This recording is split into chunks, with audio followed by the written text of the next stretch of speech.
Jean-Claude Chazal, alors des résultats qui sont un peu plus serrés. Vous attendiez à ce que Bruno Durand arrive en numéro 1? Pas forcément, mais des résultats serrés, oui, parce que le contexte général est celui que vous savez, contexte national. Donc, importance du vote protestataire, ça c'est clair, premier point.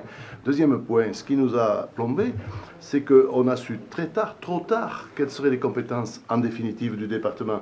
Après avoir laissé planer le doute sur la survie même des départements pendant des mois et des mois et des mois, on a finalement observé quoi?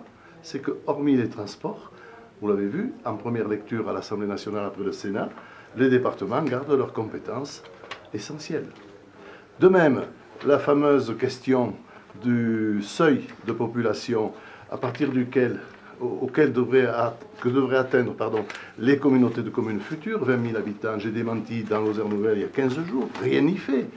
Il se place à la majorité départementale sortante, dit nous allons nous opposer à ça. Mais c'est déjà fait. Le seuil a été abaissé à 5 000 habitants et le sera peut-être encore, puisqu'il y a encore la navette entre le Sénat et l'Assemblée, puis la commission mixte paritaire. Donc il n'y aura pas de communauté de communes en Lozère à 20 000 habitants. Comment vous envisagez ce second tour? Difficile, mais tout à fait gagnable. Et dès demain matin, comme je l'ai déclaré sur votre antenne tout à l'heure à Radio Vive, je reprends mon bâton de pèlerin. À 11 h, je confirme que je serai bien là. Il paraît que M. Bruno Durand y sera. Eh bien, nous verrons.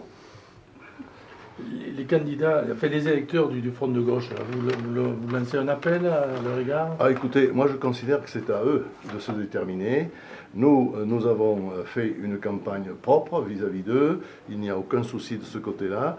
Nous sommes des défenseurs des services publics, et pas seulement en parole, mais en acte. Moi je suis quelqu'un qui me bat, par exemple, depuis 2008 pour le maintien de la ligne du Cévenol, et vous le savez très bien, Monsieur Gilly. Je me bats pour le maintien des bureaux de poste, je me bats pour le maintien des brigades de gendarmerie. Et puis enfin, dernier point, nous avons face à nous des cumulards. Ils sont déjà maires, présidents de Comcom, et ils veulent encore être élus départementaux. Moi je dis, j'ai fait appel au bon sens paysan de chez nous, ne mettez pas tous vos œufs dans le même panier.